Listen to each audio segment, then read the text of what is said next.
આજરોજ સવારે 10 વાગ્યે 1 ડિસેમ્બર વિશ્વ એઇડ્સ દિવસ 2025ની ભવ્ય ઉજવણી કરવામાં આવી હતી. મહેસાણા જનરલ હોસ્પિટલ ખાતે વિશ્વ એઇડ્સ દિવસ નિમિત્તે જનજાગૃતિ રેલી યોજાઈ.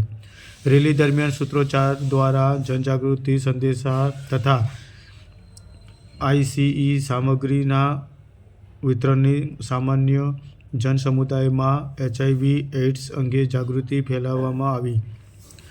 વિશ્વ એઇડ્સ દિન 2025 નિમિત્તે મહેસાણા દિશા યુનિટ દ્વારા જનરલ હોસ્પિટલ ખાતે જનજાગૃતિ રેલી યોજી હતી. આ રેલી જનરલ હોસ્પિટલ મહેસાણાથી પ્રસ્થાન થઈ રાજમહેલ રોડ, ફુવારા સર્કલ, રેલવે સ્ટેશન, ફુવારા માર્ગ તરફથી જનરલ હોસ્પિટલ સુધી પહોંચી હતી. આ જનજાગૃતિ રેલી આરોગ્ય સમિતિ જિલ્લા પંચાયત મહેસાણાના ચેરમેન મિહિરભાઈ પટેલ, મુખ્ય જિલ્લા આરોગ્ય અધિકારી ડૉક્ટર ભરત સોલંકી, મુખ્ય જિલ્લા તબીબ અધિકારી ડૉક્ટર ગોપીબેન પટેલ, જિલ્લા ટીબી એચઆઈવી અધિકારી ડૉક્ટર અંજુ પરમાર, પ્રતિનિધિ medical officer of health, nodal officer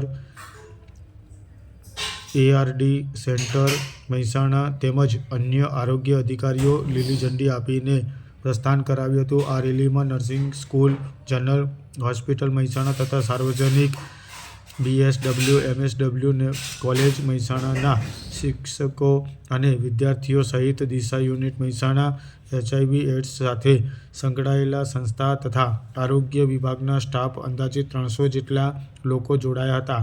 rally દરમિયાન સૂત્રોચ્ચાર દ્વારા જનજાગૃતિ સંદેશા તથા આઈસીઈ સામગ્રીના વિતરણની સામાન્ય જનસમુદાયમાં એચઆઈવી એઇડ્સ અંગે જાગૃતિ ફેલાવવામાં આવી હતી. આ ઉપરાંત રાજ્ય કક્ષાએ યોજાયેલા વિશ્વ એઇડ્સ દિવસની પણ ઉજવણી કરવામાં આવી હતી.